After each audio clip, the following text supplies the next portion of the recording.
Damos comienzo a esta nueva edición de los encuentros con los especialistas de FUCA. Les damos a todos ustedes la bienvenida. Yo soy María Gabriela Berta, soy la directora ejecutiva de FUCA. Es un placer recibirlos a todos ustedes en este ámbito virtual. Nosotros solíamos hacer este tipo de eventos en el auditorio del Instituto Alexander Fleming, pero esta situación tan particular de la pandemia nos obligó a reconfigurarnos y empezar a hacer estas charlas de manera virtual. Y en verdad que tiene algo muy positivo, y es que se suman personas que de otra manera no podrían acercarse hasta nuestra casa. Así que verdaderamente es un gusto que podamos llegar a ustedes, llegar a la comunidad a través de estos medios virtuales. Hoy los temas tienen que ver con la preservación de la fertilidad para las pacientes de cáncer de mama. Les recuerdo que este es todo un ciclo de charlas que va a ser todos los martes de octubre. Desde ya los invitamos para el próximo martes, que va a estar el doctor Daniel Misler hablándonos de los temas de imagenología mamaria. Y bueno, para quienes no nos conocen, les cuento que FUCA es la Fundación para la Docencia, Investigación y Prevención del Cáncer, que estamos aquí en el Instituto Fleming, que nuestros programas tienen que ver con la formación médica, tienen que ver con la investigación. Tenemos un centro de investigaciones oncológicas también aquí en el Fleming, y tenemos también una serie de actividades hacia la comunidad, de las cuales, por supuesto, estas charlas forman parte. Así que los invitamos a todos a seguirnos en las redes sociales, principalmente Instagram y Facebook, donde vamos comunicando todas nuestras actividades. Bueno, en el tema de hoy les cuento que esta charla está siendo grabada, todas nuestras charlas se graban, así que después si quieren repasar algunos temas o comentarles a amigas u otras personas que no hayan podido participar, en breve, en aproximadamente 48 horas, la charla ya va a estar subida a nuestras redes sociales principalmente a nuestro sitio web, que es www.fuca.org.ar. Bueno, ya están pasados estos mensajes, y mientras va entrando gente, entonces les voy contando que hoy van a disertar las doctoras Verónica Fabiano, la doctora Luciana Sabatini y la doctora Andrea Cosia. Todas son de formación básica ginecóloga. La doctora Fabiano además es mastóloga, y la doctora Luciana Sabatini es ya casi mastóloga. Ambas se han formado en el Instituto Fleming, gracias a las becas que otorga FUCA para la formación médica. Por eso también paso el aviso que para poder sostener todos estos programas son muy importantes el apoyo de miles de donantes mensuales que nos acompañan, así que los invitamos a todos ustedes también a acompañarnos de esta manera, a colaborar con nosotros. Y volviendo a los integrantes de nuestra exposición de hoy, de nuestros especialistas de hoy, está la doctora Andrea Cosia, que forma parte del equipo médico del Instituto CEGIR, y ella es especialista en fertilidad reproductiva, que precisamente va a ser el tema central de este encuentro con los especialistas de FUCA de hoy. Así que bueno, no los demoro más, no los hago esperar más. Recuerden también que nos pueden enviar todas sus preguntas a través del chat. No vamos a habilitar los micrófonos porque eso genera mucha interferencia, entonces les pedimos que las preguntas nos las pasen por escrito, y que por favor no las pasen solo para el administrador, sino en general para todos los asistentes, porque como tenemos varias profesionales que son las disertantes, así entre ellas se van organizando de acuerdo a las preguntas, quién es la que va a responder de la mejor manera. La idea de este encuentro es que realmente, como le llamamos, un encuentro con los especialistas, que sea un diálogo entre todos ustedes y las médicas que hoy nos van a hablar de este tema tan importante para las mujeres que están transitando un diagnóstico y un tratamiento de cáncer de mama. Así que bueno, ahora sí, en serio, no los demoro más, y le paso la palabra a las doctoras. Creo que Vero Fabiano vas a empezar. Bueno, muchísimas gracias Bueno, a las doctoras. gracias. y no hablo más, por un rato. Buenas tardes, bienvenidos a todos. La verdad que es un placer poder participar de estas actividades. Cuando desde FUCA nos convocaron para organizar estos encuentros con las comunidades, nos pusimos a pensar qué temas podíamos abordar. Durante los últimos años hemos hablado de cáncer de mama y sexualidad, reconstrucción mamaria, alimentación, actividad física. Este año hemos decidido hablar de temas de los cuales no se habla habitualmente, probablemente porque son temas sensibles o tal vez temas tabú. Como sabemos, actualmente en nuestro país y en muchas partes del mundo la maternidad se vio postergada por factores sociales, laborales, y si bien el cáncer de mama es infrecuente en mujeres jóvenes, en Argentina un 7% de todos los tumores de mama aparece en pacientes menores de 40 años, la mitad de estas pacientes no han completado su fertilidad. Cuando nos encontramos frente a una paciente que está embarazada y tiene diagnóstico de cáncer de mama, es una situación muy movilizante, no solo para la paciente y su entorno familiar, sino también para todo el equipo médico tratante. Lo mismo pasa cuando estamos frente a una paciente que no ha tenido hijos aún, o estaba en búsqueda de un embarazo cuando recibe el diagnóstico de cáncer de mama. En este contexto surgen muchas preguntas, que a veces se ven postergadas porque le damos prioridad al tratamiento del cáncer de mama. Entonces, la idea de este encuentro justamente es tratar de responder todas las preguntas que tengan, como dijo María Gabriela, dialogar, conversar, si bien va a ser a través del chat las preguntas que queremos que nos pregunten, queremos evacuar todas las dudas. Vamos a hablar entonces sobre cáncer de mama y embarazo. Esas preguntas las va a contestar la doctora Luciana Sabatini. La doctora Andrea Cosia va a contestar las preguntas relacionadas con fertilidad, preservación de la fertilidad y tratamientos. Y yo contestaré las preguntas relacionadas con embarazo posterior al cáncer de mama. Como dijo Gabriela entonces, las preguntas por favor si las pueden ir haciendo por chat y mantener los micrófonos silenciados. Bueno, voy a empezar yo con la primera pregunta y le voy a preguntar a la doctora Luciana Sabatini, ¿a qué llamamos cáncer de mama y embarazo? Bueno, buenas tardes a todos. Primero saludar a un montón de pacientes nuestras que vemos conectadas y estamos muy contentas de que nos estén acompañando. Para empezar, cáncer de mama y embarazo se considera al diagnóstico de cáncer de mama en cualquier momento del embarazo, desde el diagnóstico de embarazo hasta el parto y los 12 meses que siguen al nacimiento del bebé, es decir, el primer año de lo que llamamos el puerperio. Lu, te quería preguntar, ¿hay algún síntoma en el cual pueda aparecer especialmente durante el embarazo, o son los síntomas comunes a los cuales tienen que estar atenta cualquier paciente? Los síntomas son comunes. Lo más frecuente durante el embarazo es que la misma paciente se palpe un nódulo nuevo en la mama. De todas maneras, es importante que las pacientes sepan que su médico obstetra tiene que revisarlas en cada consulta obstétrica, sobre todo en la primer consulta del embarazo, y idealmente además pedir una ecografía durante el primer trimestre de una ecografía mamaria. El examen mamario debería hacerse por lo menos en la primera consulta, después en la semana 30, en el tercer trimestre, y durante el puerperio, después de que el bebé nació, más o menos a los 3, 6 y 12 meses, ¿sí? Pero bueno, lo más frecuente es que sea la paciente la que se palpa un nódulo y que esto es lo que motive la consulta.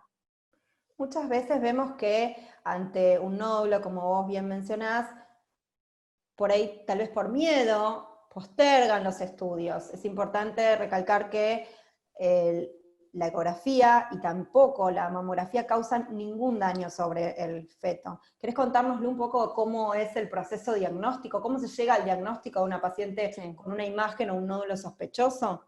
Sí, sí, tal cual. Una vez que la paciente se palpa un nódulito sospechoso o es el médico el que lo ve, lo más importante es continuar con el estudio. El hecho de que se esté cursando un embarazo no es una causa para abandonar o postergar el estudio de ese nódulo para más adelante. El mejor estudio para hacer es una ecografía mamaria, y es un estudio que es totalmente inofensivo para el feto en cualquier momento del embarazo, incluso en el primer trimestre, y con eso uno puede tener determinadas pistas que nos hacen pensar si son nódulos de características sospechosas o no. El hecho de haberse palpado un nódulo en la mama no es un sinónimo de que es algo sospechoso o que es probablemente cáncer de mama. Los nódulos en la mama en las mujeres jóvenes siguen siendo en su mayoría benignos. Pero bueno, hay algunos datos en las imágenes que a nosotros nos hacen sospechar que puede tratarse de algo sospechoso y continuar con el diagnóstico, como por ejemplo hacer una punción. En cuanto a la mamografía, que es un estudio que implica una radiación, como es por ejemplo una radiografía de tórax, se puede hacer durante el embarazo, pero se hace con protección abdominal, como sería cualquier otro estudio con radiación. La dosis que el bebé recibe por hacerse este estudio es muy, muy baja, muy por debajo de la radiación que está permitida durante el embarazo, así que es un estudio seguro. Bien, entonces básicamente el proceso diagnóstico sería el mismo que en cualquier paciente, Exacto. Embarazada o no embarazada. ¿Qué pasa con la resonancia magnética, que es un estudio que pedimos no siempre, pero en muchos casos? ¿Se puede hacer eso? Durante el embarazo se puede hacer una resonancia. El problema es que lo que no se puede usar es el contraste, que es la herramienta que más, que vuelve realmente útil la resonancia mamaria. Por lo tanto, sí se puede usar durante el puerperio, o sea, una vez que el bebé nació, sí se puede hacer una resonancia con contraste, pero precisamente durante el embarazo, la resonancia con contraste no está indicada.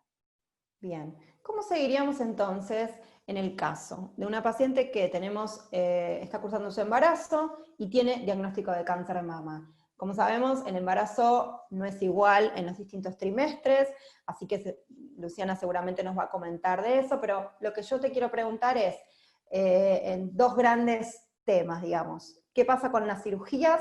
¿Las cirugías son más radicales porque una paciente esté embarazada? Y después, ¿qué pasa con la quimioterapia? ¿Se puede realizar quimioterapia en una paciente embarazada? ¿Sí o no? ¿En cualquier trimestre? ¿No se trata el cáncer de mama en el embarazo? Si me podés contar un poquito sobre eso. Perfecto. Bueno, una vez que por imágenes vimos que este nódulo era sospechoso, lo primero que tenemos que hacer es una punción que le ponga un nombre y apellido a esto, y que nos diga si se confirma que es un cáncer de mama, y si lo es, qué características tiene, para que nosotros en conjunto podamos ir diseñando un plan que nos permita actuar de la mejor manera. Cuando el diagnóstico es en el primer trimestre del embarazo, que es el momento en el que se van formando todos los órganos del bebé, no se puede hacer quimioterapia en ese momento del embarazo. Entonces siempre lo indicado sería hacer una cirugía. La pregunta siguiente sería, ¿qué cirugía? Exactamente. Cuando la cirugía es una cirugía chiquita, resecando solamente una parte de la mama, que es lo que nosotros le decimos cirugías conservadoras, siempre van acompañadas después de la cirugía de realizar radioterapia. Y la radioterapia, como son radiaciones mucho más altas, que no se comparan con la radiación que puede dar cualquier otro estudio, como lo que dijimos antes de una mamografía o una placa de tórax, la radioterapia sí está absolutamente prohibida durante todo el embarazo, y habría que postergarlo para el final del embarazo. Pero nosotros estamos recién al principio del embarazo y falta un montón para que llegue ese momento. Entonces, como no se puede esperar tanto tiempo para después hacer radioterapia, la cirugía indicada es la mastectomía, es sacar toda la glándula mamaria. ¿Y se puede hacer reconstrucción en esas pacientes? Sí, no hay ningún problema, se puede hacer reconstrucción. Bien, perfecto. O sea, en una paciente que está cursando su primer trimestre del embarazo, si hay que operarla, en ese caso, solamente por estar cursando el primer trimestre habría que hacerle una mastectomía más allá del tamaño tumoral. En los otros trimestres va a depender de otras situaciones que no son el embarazo por sí mismo. Tal cual. Bien. ¿Qué pasa en una paciente que hizo sus tratamientos correspondientes durante el embarazo, tiene a su bebé y viene con la pregunta si puede amamantar? ¿Qué le contestamos a esa paciente? Sí, por supuesto. Si la cirugía fue conservadora, digamos, si no se sacó toda la glándula, puede amamantar de sus dos mamas sin problema, y si se hizo una mastectomía, puede amamantar de la mama restante sin ningún problema. Bien. Por ahora no veo ninguna pregunta en el chat sobre este tema. Las animamos a que pregunten. Andre, voy a seguir con vos, si te parece. Bueno. Hola a André, todos, gracias. hola André, gracias por estar con Gracias. nosotros. Es una situación bastante frecuente que nos sucede, que nos consultan pacientes que están en sus 30 o 40 años y aún no han tenido hijos, entonces de este lado es una situación bastante difícil porque tenemos que obviamente abocarnos al tratamiento del cáncer de mama, pero tampoco podemos descuidar el tema de su fertilidad porque sabemos que es un tema muy importante para las pacientes. Hoy en día, ¿qué opciones de tratamiento para preservar la fertilidad existen? Bien, bueno, buenas tardes a todos y gracias a FUCA por dejarme participar de este evento tan lindo.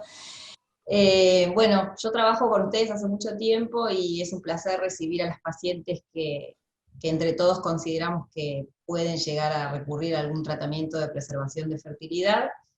Un poco va a depender de la edad y del tiempo que disponga esa paciente previo a la realización de un tratamiento, más que nada con quimioterapia, que de todos los tratamientos que estuviste mencionando, estuvieron con la otra doctora mencionando antes, es el único que puede tener un impacto a nivel de la reserva ovárica, ¿no? Obviamente ni la cirugía, ni la radioterapia de la mama, ni la toma luego de, por ejemplo, el tamoxifeno va a tener un impacto directo sobre la reserva de los óvulos. Sí, algunas drogas que se utilizan para la quimioterapia, tampoco todas. Entonces, lo que vamos a tener en cuenta es la edad de la paciente, el tiempo del cual disponga, y ahí vamos a explicarle o ofrecerle las diferentes opciones que tenemos hoy en día para preservar la fertilidad. Digamos, el tratamiento número 1 por excelencia es la criopreservación de los óvulos, de los ovocitos, le decimos nosotros, ¿no? Antes, hace unos cuantos años atrás, se prefería, si la paciente estaba en pareja, la criopreservación de los embriones, porque eso tenía una mejor tasa de embarazo a futuro. Con el tiempo, la técnica del congelamiento de óvulos mejoró enormemente, y hoy en día las tasas de embarazo en pacientes jóvenes, quiero aclarar eso, menores de 40 años si se quiere, y un poquito más jóvenes también, las tasas de embarazo con los óvulos congelados podemos decir que son las mismas que con los óvulos en fresco. Entonces, ante una paciente joven que no tiene hijos, que desea preservar su fertilidad, lo primero que vamos a ofrecer es ese tratamiento. Hay otras alternativas, ¿sí? Cuando no hay tiempo para hacer un tratamiento de preservación de óvulos que lleva aproximadamente unos 10 a 12 días hacerlo, para que sepan. Cuando no hay tiempo para eso, se puede optar o por congelar un pedacito de tejido del ovario, que es algo más experimental, o si no se puede hacer nada de todo esto, se utiliza una medicación que la mayoría de los mastólogos y los oncólogos utilizan mucho, que es la aplicación de una inyección intramuscular, que generalmente se pone en la cola, que es un análogo de depósito, que es una hormona que inhibe la liberación de otras hormonas y pone en reposo los ovarios. De todas las opciones, esa sería una acción más que nada de protección, pero no de preservación. O sea, todavía no sabemos cuánto protege, por eso no es lo único que usamos. La verdad que sería fantástico usar solo eso y no tener que hacer nada más. Pero quiero, bueno, nada, comentarles esto, ¿no? En principio ofrecemos la posibilidad de congelar óvulos, y si no se puede, vamos tratando de resolver de otra manera. Algo, André, importante que vos mencionaste es con respecto a la preservación de ovocitos, de óvulos, que tardan entre 12 días más o menos aproximadamente. ¿Nos querés contar un poquito acerca del momento del ciclo en el cual se puede realizar eso? Dale, genial. Esa pregunta es muy buena porque la mayoría de nosotros que hacemos fertilidad y la mayoría de los médicos que tratan este grupo de pacientes, teníamos el concepto de que la paciente tenía que volver a menstruar para hacer el tratamiento, y eso demora. Si una paciente terminó de menstruar la semana pasada, yo tengo que esperar por lo menos 20 y pico de días más para que vuelva a su ciclo, ¿no? Y ahí iniciar los tratamientos.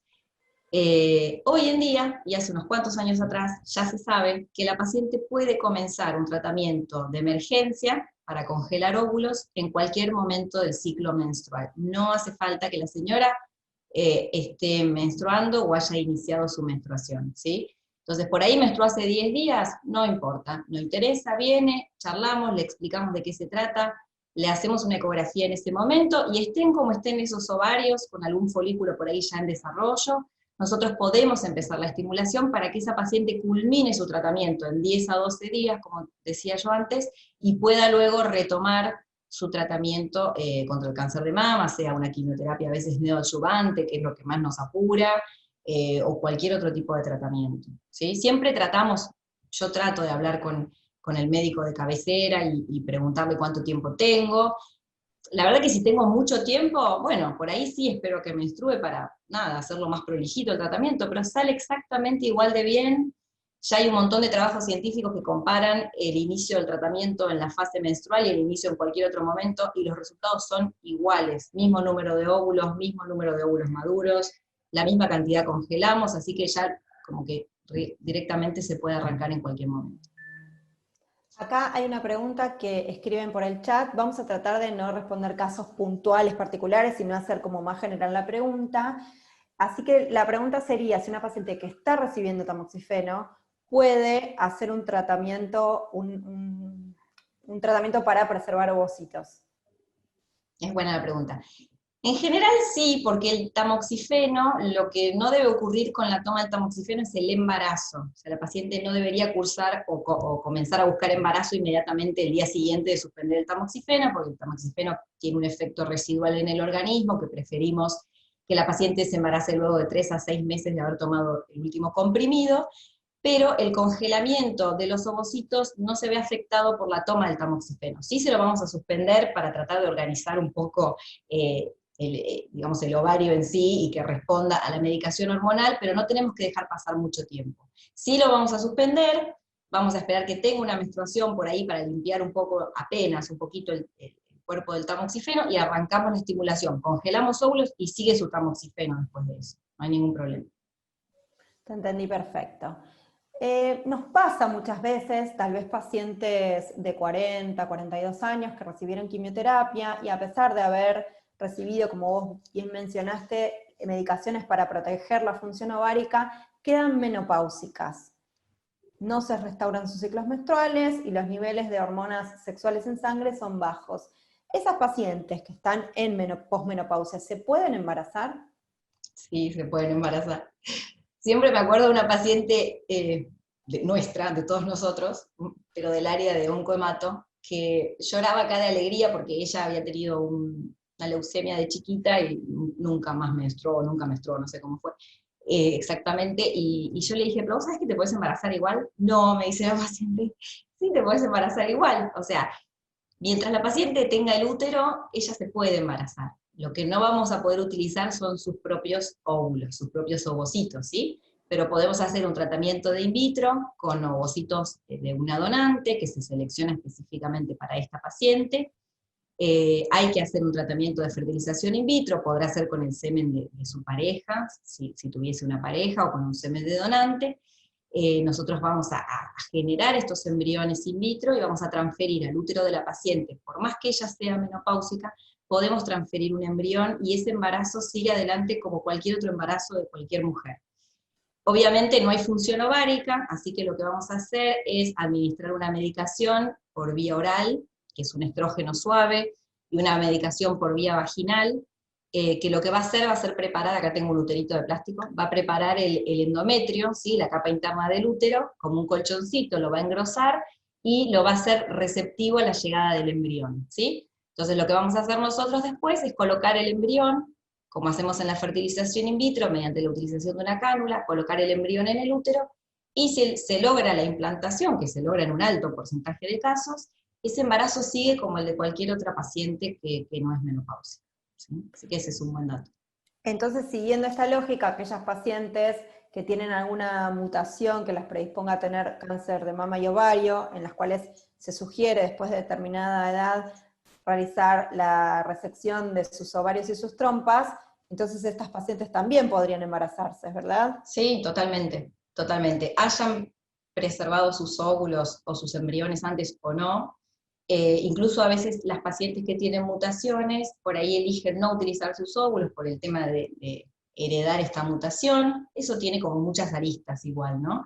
Porque, bueno, podría no heredarla, podría hacerse un estudio genético en los embriones, pero más allá de todo eso, si la paciente se hizo la cirugía profiláctica, no tenemos más ovarios, no tenemos más trompa, mediante una fertilización in vitro, inclusive con un óvulo donado, se puede lograr el embarazo. Sí. ¿Qué pasa? Dos preguntas que me parece que son importantes. Una es, ¿las obras sociales cubren estos tratamientos? ¿O Sí, alguna parte? ¿Cómo claro. es eso? Bueno, nosotros tenemos una ley, la ley 26.682, de acceso a las técnicas de reproducción asistida, que la verdad que es un dato muy importante, que no todo el mundo lo sabe, pero hay un artículo de la ley que habla específicamente de los pacientes que ven comprometida su salud reproductiva por una enfermedad. O sea que ahí es clarísima la ley en cuanto a la cobertura de estos tratamientos, ¿sí?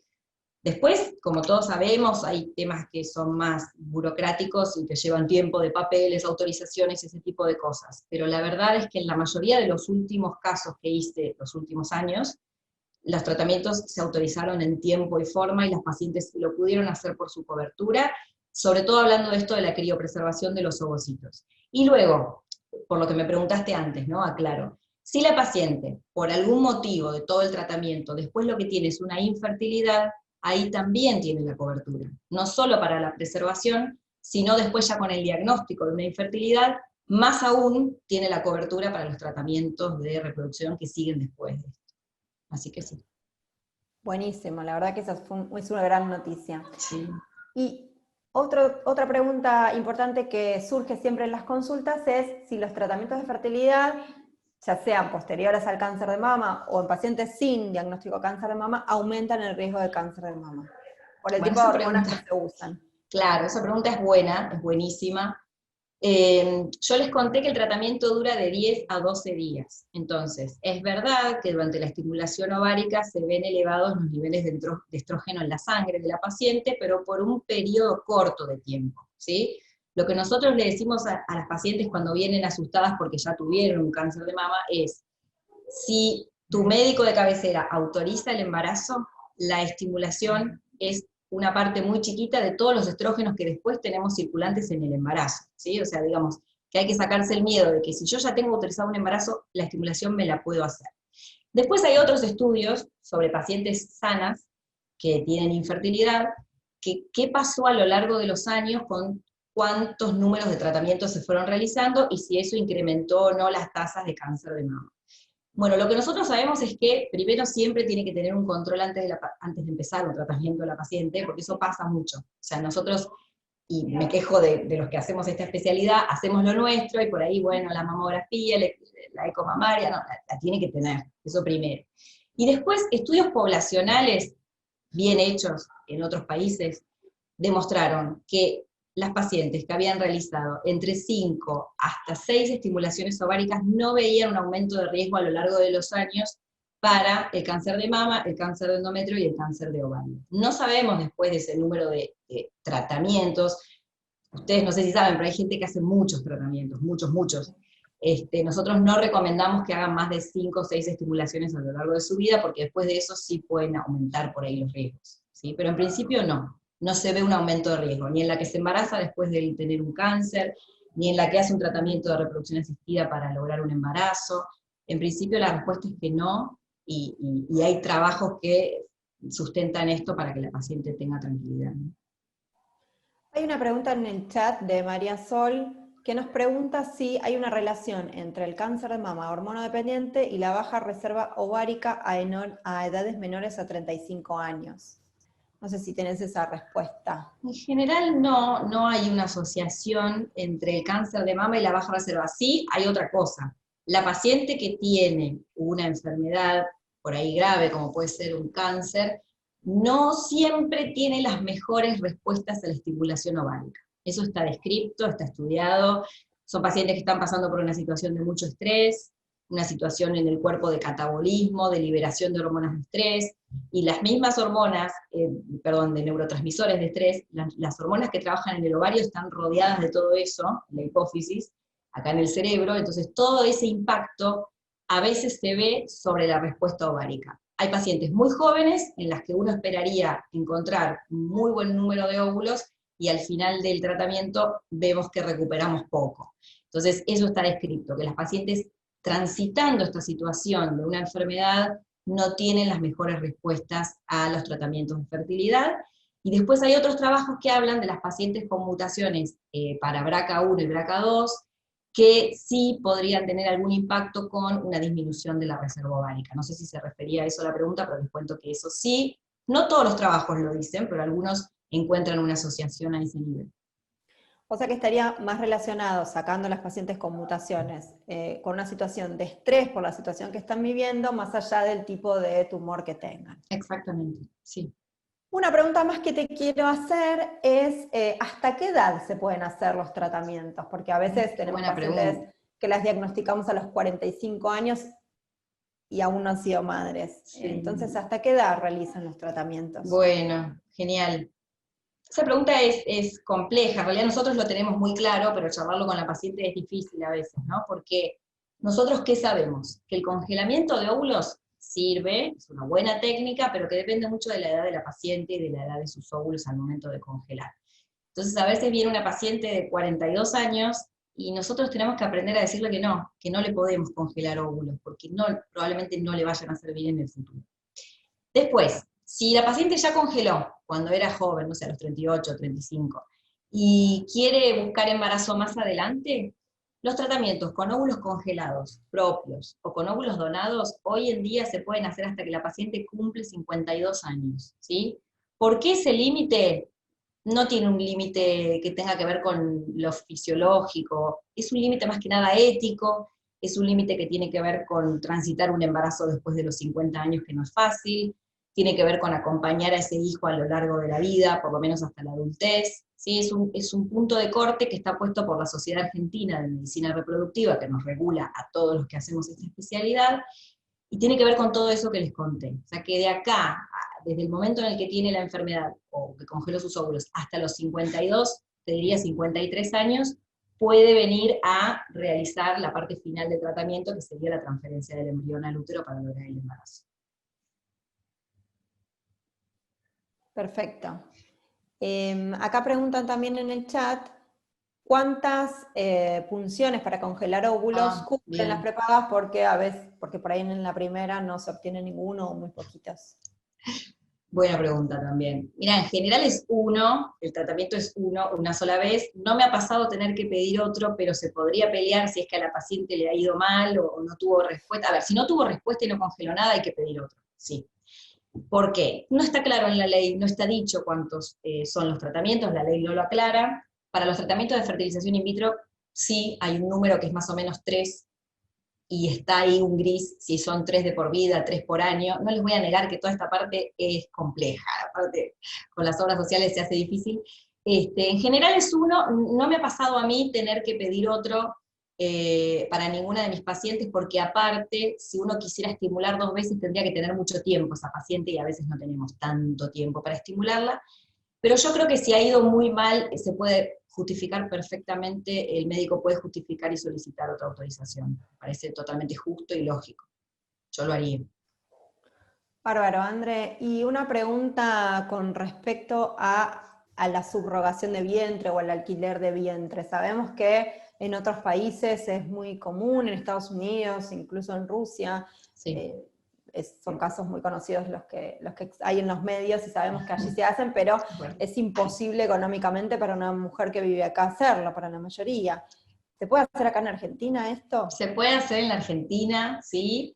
Yo creo que son casos que no se hacen tan conocidos porque no tienen que ver con famosos ni con nada de todo esto, pero la mayoría de los centros de fertilidad ya estamos realizando hace unos cuantos años tratamientos, nosotros le llamamos de gestación por sustitución o gestación solidaria. No nos gusta por ahí decir alquiler de vientre, pues suena bastante raro, pero bueno, no les voy a negar que la dificultad en la Argentina no es ni la técnica, ni la tasa de embarazo, ni que el médico esté predispuesto a hacerlo, ni que el centro de fertilidad los ayude. La dificultad que tenemos en la Argentina es que al no haber una ley, no estar regulado, lo que no está prohibido, digamos, está permitido, entre comillas, ¿no? Pero no hay una regulación para esto. Entonces, ¿dónde está la dificultad? La dificultad está en encontrar a la gestante, a la persona que va a gestar por mí, por ejemplo, por esa paciente, ¿no? Que por ahí tiene una contraindicación para el embarazo. Entonces la dificultad radica en ese punto, encontrar esa persona que va a decidir gestar por otra. A veces es un familiar, a veces es una amiga, entonces todo ahí es más fácil, y si no, se consigue, digamos, una persona que digamos, decide hacerlo, y se generan contratos entre las personas en forma privada, con un abogado, para que todo esté claro, no tengan problemas después los padres que tienen la voluntad de procrear a ese bebé. Y las gestaciones se están haciendo, de hecho hoy se hizo una transferencia embrionaria para una gestación, acá, al ladito mío en el laboratorio, en el quirófano. Así que sí, Qué bueno. sí, muy bueno. Bueno, y acá surge una pregunta que en realidad ya la contestaste, pero por ahí para terminar de aclararlo, Karina nos pregunta si una Sí. paciente que no congeló óvulos ni fue mamá a los 45 años, si estaría indicado el embarazo por estimulación hormonal o la ovodonación directamente. Genial. Mira, hoy tuve una charla con una paciente de 46 que tuvo cáncer de mama, justo. Mira, igual. Y bueno, le tuve que decir que no, que óvulos propios en general se usan, digamos, nuestros propios óvulos con una tasa de embarazo aceptable hasta los 43 años, ¿sí? Después de esa edad es complicado lograr el embarazo porque los óvulos van envejeciendo con nosotras, no son células que se renueven, las tasas de embarazo son muy bajitas, los riesgos genéticos para el bebé que viene son altos. Entonces, cuando la paciente ya cumplió 44 años, tiene indicación de ovodonación. Lo digo yo y lo puede decir cualquier otro especialista en medicina reproductiva. Es duro de escuchar, es difícil, es una charla larga, de más de 1 hora de consultorio, es un duelo genético para la paciente que no puede usar su propio óvulo y lleva tiempo, o sea, lleva maduración la decisión de lo que estoy hablando, no es que así nomás te digo, tenés que hacer ovodonación, no. Hay que charlarlo, hay que hablarlo, hay que manejarlo con los psicólogos, hay que trabajarlo, pero bueno, a la larga es la forma, digamos, la mejor forma que tenemos para que logren el embarazo y Bueno, ojalá lo André, pueda muchas hacer. gracias. No, gracias a ustedes. Pueden seguir haciendo igualmente las preguntas por el chat, vamos a pasar ahora al otro tema, y cualquier cosa, si quedan preguntas pendientes, las vamos a contestar después. Una pregunta que surgió en el chat es si una paciente que tuvo cáncer de mama se puede embarazar y cuándo sería el momento. La respuesta es que sí, una paciente que tuvo cáncer de mama puede embarazarse. Siempre es importante que evaluemos cada caso en particular. El médico oncólogo y el médico mastólogo que siguen a la paciente le dirá si esa paciente en particular puede embarazarse y cuándo puede hacerlo. Habitualmente dependen los tipos de tumores, si son tumores los que se llaman triple negativos, es decir, aquellos que no expresan receptores para las hormonas, les sugerimos que esperen entre 3 y 4 o 5 años. Y las pacientes que tienen tumores dependientes de hormonas, que están recibiendo tamoxifeno, son un capítulo aparte. Estas pacientes, como les dije recientemente, están recibiendo medicación, tamoxifeno, muchas veces, y esta medicación es incompatible con un embarazo. Entonces, en estas pacientes, lo que tienen que consensuar con su médico es el momento de suspender la medicación, que generalmente no es antes del 1 año y medio de haber estado tomando tamoxifeno. Luego tienen que esperar, como comentó Andrea previamente, que esa medicación se vaya del cuerpo entre 3 y 6 meses, y luego intentar un embarazo, que el embarazo puede ser en forma espontánea o puede realizarse algún tratamiento. Una vez que esa paciente logró el embarazo, y tiene su bebé, luego continuará con el tamoxifeno. Hay un estudio científico muy importante que está en curso, todavía no tenemos los resultados, que nos va a dar más información al respecto. Pero la respuesta es que sí, una paciente que tuvo cáncer de mama puede embarazarse.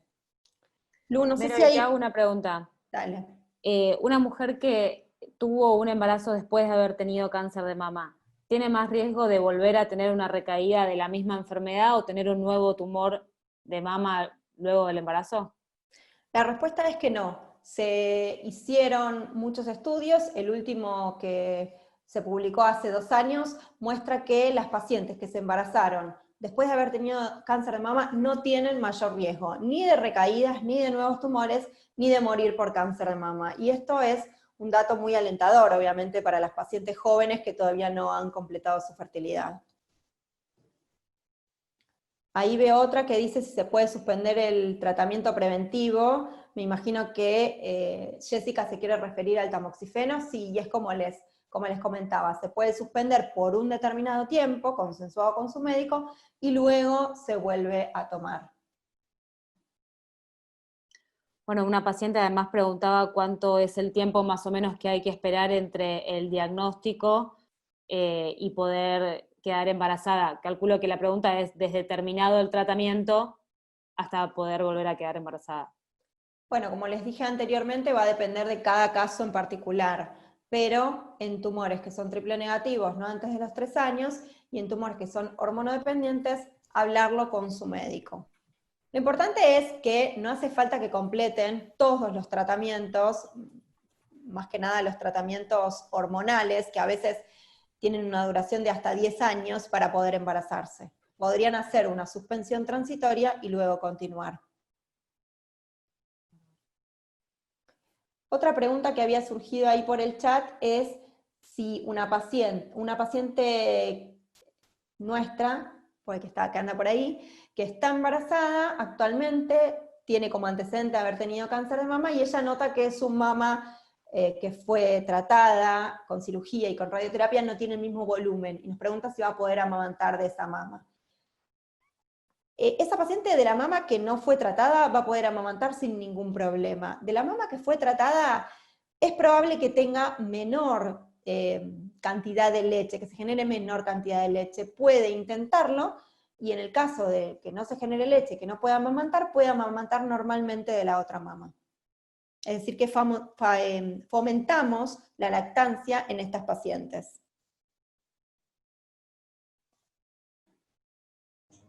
Hay una pregunta, Vero, que le quiero contestar a una paciente. Dale. Que dice que tiene 41 años, que congeló ovocitos y que está haciendo tamoxifeno y goserelin, y pregunta que en 2 años termina si puede quedar embarazada de manera natural. Nosotros, en general, después de que congelaron y terminaron todo su tratamiento y están curadas, las volvemos a ver y vemos ahí cómo encarar el embarazo, y ahí lo que hacemos un poco, cualquier ginecólogo o obstetra o especialista en medicina reproductiva es bueno, charlar con la paciente los riesgos de acuerdo a la edad en ese momento, los riesgos que tienen que ver con la tasa de embarazo, la tasa de aborto, la tasa de alteraciones cromosómicas. Si la paciente está bien y quiere intentarlo naturalmente, obviamente que está bien que lo intente, y si no tiene éxito, bueno, después sí puede utilizar esos ovocitos que tiene congelados. Pero si todavía está en un momento que es bueno para buscar embarazo, que busque naturalmente, me parece perfecto. Y que guarde estos ovocitos para la segunda instancia, digamos. María Eugenia nos pregunta si que tiene un nódulo benigno en la mama y si hay riesgos para cuando busque un embarazo. Un nódulo que se viene siguiendo en el tiempo y que está estable y que es categorizado como BIRAT2 es un nódulo benigno, o un nódulo que ya fue punzado y es un nódulo benigno, no tiene esa paciente mayor riesgo de desarrollar cáncer de mama durante el embarazo que una paciente que no tenga nódulos. Así que eso no sería un problema. Estoy repasando, a ver, ustedes díganme si me salté alguna pregunta.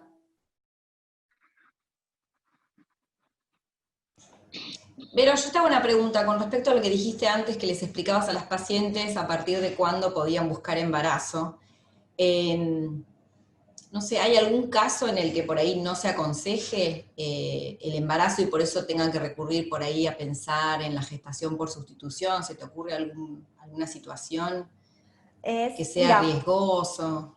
Cuando en la literatura científica se habla de cáncer de mama y luego un embarazo posterior, lo que se ve es que hay un efecto que se llama healthy mother, es decir, la madre saludable. Sí. Es decir, que las pacientes que buscan un embarazo después de un cáncer de mama son pacientes que ellas mismas se sienten saludables o aconsejadas por sus médicos buscan un embarazo. Antes como decíamos, en las pacientes jóvenes, la mitad de las pacientes que tienen diagnóstico de cáncer de mama no han cumplido su fertilidad. Y sin embargo, no todas esas pacientes después del cáncer de mama buscan un embarazo. Es cierto que no. El porcentaje es bajo, sí, es verdad. Entonces, sí. Es como que ya hay la paciente misma es la que toma la mayor decisión sobre este fenómeno. Pero también, como decís, hay pacientes que no se les recomienda, ya sea porque tuvieron un estadio mayor al diagnóstico, Claro. o que tienen que hacer sí o sí terapias, cumplir con sus tratamientos hormonales por A largo plazo, digamos. 10 años. Claro. Pero más que nada es lo de este efecto de madre saludable lo que influye. Es cierto que siempre que doy charlas me preguntan cuál es el porcentaje de pacientes que vuelven a buscar los ovocitos congelados y no es muy alta todavía. No sabemos si es porque están en pleno tratamiento y lo quieren terminar. Incluso la paciente que congeló por motivos personales y no por una enfermedad, no es mucho la tasa de vuelta a buscar estos óvulos congelados todavía, ¿no? Como que el mundo entero está juntando casos para publicar cómo son los resultados, porque las pacientes congelan y después no todas vuelven. Muchas se embarazan, por suerte, solas, sin ayuda, pero bueno. Sí, creo que mucho tiene que ver que esto, bueno, la idea justamente de estas charlas es que sacar el miedo, que las pacientes se animen a preguntar, porque incluso en la comunidad médica, hasta hace unos años, este era un tema con una Difícil. respuesta que todavía no sabíamos. Sí. Entonces, bueno, necesitamos de la evidencia científica para poder darle a la paciente la seguridad que necesita para que pueda buscar un embarazo. Esto, bueno, Totalmente. ya lo estamos logrando desde la comunidad científica, se están haciendo muchos estudios como este que les comentaba que todavía no tenemos los resultados, y con esto tal vez ese porcentaje aumente. Acá nos preguntan si dan positivos el BRCA1, BRCA2, que son unas mutaciones que aumentan el riesgo de cáncer de mama y ovario, entre otros tumores. ¿Cuál es el riesgo si uno decide buscar embarazo? El riesgo, entiendo que es el riesgo de cáncer de mama, no se ve aumentado, o sea, la paciente que tiene mutación tiene un riesgo aumentado solamente por tener la mutación. El embarazo no le va a añadir más riesgo. Esta pregunta me lleva a hacerte otra pregunta. Igual la veo que está Caro Ponce ahí conectada, si eventualmente, Caro, querés contestarnos mientras le pregunto a André. André, una paciente que tiene diagnóstico de una mutación, que congela sus óvulos, bueno, se logra un embrión, ¿se puede hacer algún estudio para saber si ese embrión tiene esa mutación? Sí. Sí, obviamente ella ya conoce su mutación, entonces tenemos, digamos, identificada la mutación que tiene, en este caso la madre, o que tendría el ovocito, el óvulo. Entonces cuando se generan los embriones, digamos, ustedes saben, se une óvulo y espermatozoide, eso ocurre el día 0, el día 1 eso fertiliza, y así día a día, día 2, día 3, día 4, día 5, va dividiendo sus células. Cuando el embrión tiene 5 días de vida, tiene más de 300 células, y ya separa el embrión las células que van a formar la placenta de las células que van a formar el futuro bebé. ¿Sí? El blastocisto tiene esa división celular. Entonces lo que nosotros podemos hacer es una pequeña biopsia de las células placentarias, se le sacan poquitas células, se le sacan 4 o 5 celulitas para analizar genéticamente, y el embrión se congela y se guarda. Con esas células que se biopsiaron se analiza genéticamente si el embrión es portador de la mutación o no la tiene, ¿sí? Y de esa manera los pacientes o la paciente puede elegir transferir al útero, colocar en el útero un embrión que no tenga la misma mutación que ella tiene, ¿sí? Eso hoy en día recibe el nombre de test genético preimplantatorio, PGT, es la sigla, y le ponemos una M de enfermedad monogénica, quiere decir que la enfermedad la produce un solo gen, ¿sí? Se llama PGT-M el estudio. Se puede hacer, es un estudio complicado porque la paciente necesita tener muchos óvulos y muchos embriones para poder analizar, o sea que no todas son candidatas a hacerlo, pero se hace para BRCA, para estas mutaciones, y para un montón de enfermedades más que lamentablemente son de origen genético de un solo gen. María Sol nos pregunta si se cubren los requerimientos nutricionales del bebé cuando solo se puede amamantar de una mamá. Esa es una muy buena pregunta, y la respuesta no te la voy a dar yo, en realidad no te la puedo dar yo, sino que la va a ir dando la evolución de ese neonato. Si ese bebé toma y va creciendo, va aumentando de peso, de acuerdo a lo que los pediatras consideran como un crecimiento normal, ese bebé va a crecer sin problema, y si no, se complementará con leche. Pero probablemente sí porque se compensa lo que no se puede generar en una mama de la otra. Y después una pregunta que, bueno, ya contestamos, Ahí está. No, pero perdón, como me Hola, invocaste. la doctora Ponce es ginecóloga, mastóloga y especialista en asesoramiento genético y trabaja con nosotros en el instituto. Carito. Hola, ¿qué tal? Bueno, saludos a todos, aprovechando que estoy por acá para verlas. Contestar esto nada más es que no, que las mutaciones en BRCA1 y BRCA2 no son ni una contraindicación ni relativa ni absoluta para embarazarse. Después aplican todas las cuestiones, digamos, si una paciente con una mutación tuvo cáncer de mama, aplicará todo lo que ustedes estaban comentando, el tema de esperar ciertos tiempos y de qué tratamientos sí contraindican buscar un embarazo, pero no por las mutaciones en sí mismas. Así que, bueno, las dejo seguir. Muchas gracias, Caro, muchas gracias. André, bueno, nos preguntaban que es una paciente que tiene embriones guardados, el tema del vientre subrogado, ya lo contestamos, no sé si quieres agregar algo más. Sí lo puede hacer, tendría que ver dónde hizo su tratamiento, si ahí tiene su médico de cabecera o el médico que eligió para hacer el tratamiento, consultarlo. Si en ese centro no lo hacen, puede consultar en otros centros donde la mayoría están teniendo estos programas, que llamamos programas de gestación por sustitución, donde todo está bastante armado y aceitado para que les sea fácil a los pacientes transitarlo. No, básicamente el tratamiento en sí es algo muy sencillo, es como una fertilización in vitro. El tema que yo les contaba es, por ahí la dificultad que tienen mis pacientes, es depositar esa confianza en qué persona, ¿no?, para llevar adelante la gestación, que esto no pasa en países como vos mencionabas al principio, Estados Unidos, o Ucrania, o Rusia, donde como es legal en algunos estados, por ejemplo de Estados Unidos, la verdad que uno puede tener un listado de gestantes y ofrecerlas, ¿sí? Eso no se puede acá en este país, así que ahí es donde yo veo la dificultad. Una paciente que nos cuenta que le van a transferir un embrión el mes que viene, pero como tiene mastectomía bilateral, le angustia el tema de la lactancia.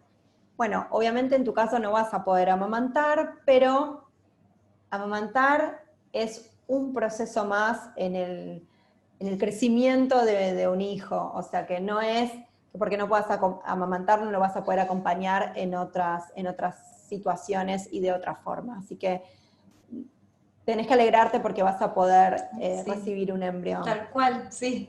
Ya eso es algo maravilloso, ¿no? Maravilloso, Así que maravilloso. adelante y con mucho éxito.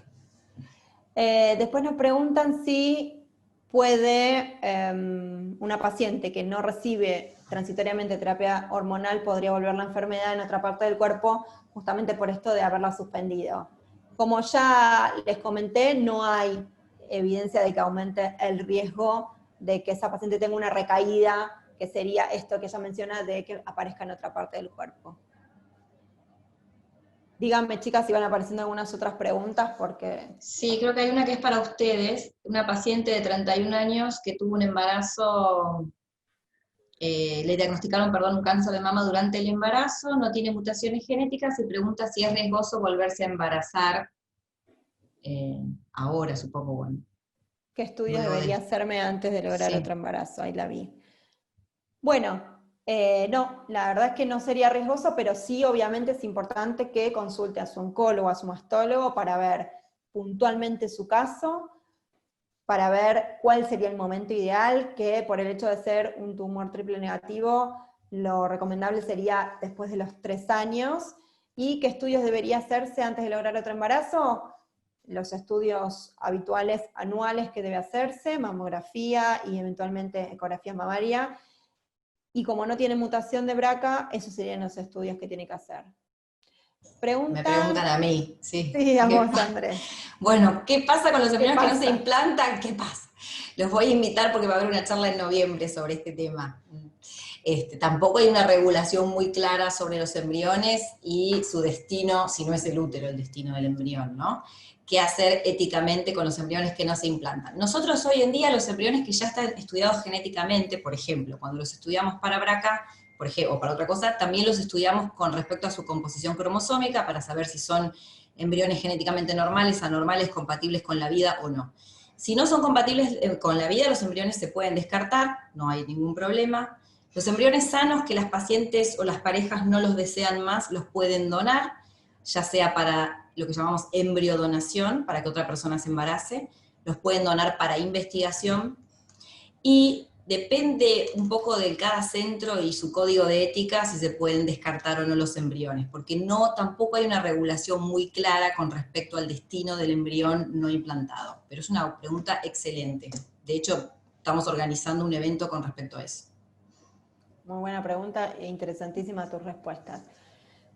Bueno, no sé si tienen alguna otra pregunta. Estos eventos son interesantísimos hacerlos en forma virtual, pero está comprobado que después de 1 hora es un poquito agotador para los espectadores. Claro. Bueno, a ver, ¿hay otra? Dice, una paciente con cáncer de mama triple negativo en 2017, la oncóloga le indicó seguir esperando. ¿Hay algún tratamiento que se pueda hacer mientras espero? ¿Tratamiento en qué sentido? No sé si tiene que ver con la fertilidad. Preservación de la fertilidad, me parece. Supongo que sí, ¿no? Si fue triple negativo y no podés lograr el embarazo, yo te diría que estaría bueno plantear, siempre con el médico de cabecera que esté de acuerdo, ver si puede congelar embriones, ovocitos. Si está en pareja estable y desea un embarazo, podría congelar embriones también. No hay problema con respecto a eso, pero habría que charlar con la oncóloga si es posible hacer la estimulación. Supongo que sí, porque fue un triple negativo. Pero bueno, si no se puede embarazar, por ahí puede preservar algo por un tema del paso del tiempo y la calidad de los óvulos, más que nada, ¿no? Tiene que ver con eso. Bueno, entonces, para ir haciendo un cierre, me gustaría decirles que desde nuestro lugar como médicos no solo nos interesa tratar al cáncer de mama, sino abordar a la paciente de manera integral. Y esto significa acompañarlas en el proceso de diagnóstico y también de tratamiento, pero también acompañarlas en el seguimiento. Y sabemos que la maternidad y la sexualidad son 2 temas muy importantes para las pacientes jóvenes que transitan un cáncer de mama. Como hemos hablado durante esta hora, el embarazo posterior al cáncer de mama es posible, siempre evaluando cada caso en particular. Y las invitamos a que no dejen de hablar con sus médicos, a que le hagan todas las preguntas que tengan al respecto. Por último, les mando un fuerte abrazo a todos los que nos acompañaron hoy, pero especialmente a aquellas pacientes que transitaron un cáncer de mama durante su embarazo y a aquellas que tuvieron su bebé o que lo tienen ahora en la panza, como algunas que veo conectadas por ahí, luego de un cáncer de mama. A Nieves, a Mili, Cara, Eugenia, entre otras tantas pacientes. Bueno, muchas gracias a todos, la verdad, un placer. Un beso grande para todas. Muchísimas gracias por escucharnos y estamos a su disposición para lo que necesiten. Bueno, cierro yo en nombre de FUCA. Muchísimas gracias a las doctoras por su participación y por, como dicen en los mensajes, por la manera tan clara y tan precisa de explicarnos estos temas que son verdaderamente complejos. Gracias a todas las personas, a todas ustedes por participar. Los invitamos, como les decía antes, a estar en contacto con FUCA. Eventualmente en el chat pueden dejarnos sus datos para que después les mandemos información sobre otras actividades que vamos a realizar. Y los esperamos a todos el próximo martes a la misma hora con el doctor Misler con los temas de imagenología mamaria y para muchos encuentros más. Así, un beso a todas y muchas gracias. Gracias. Besos. Gracias.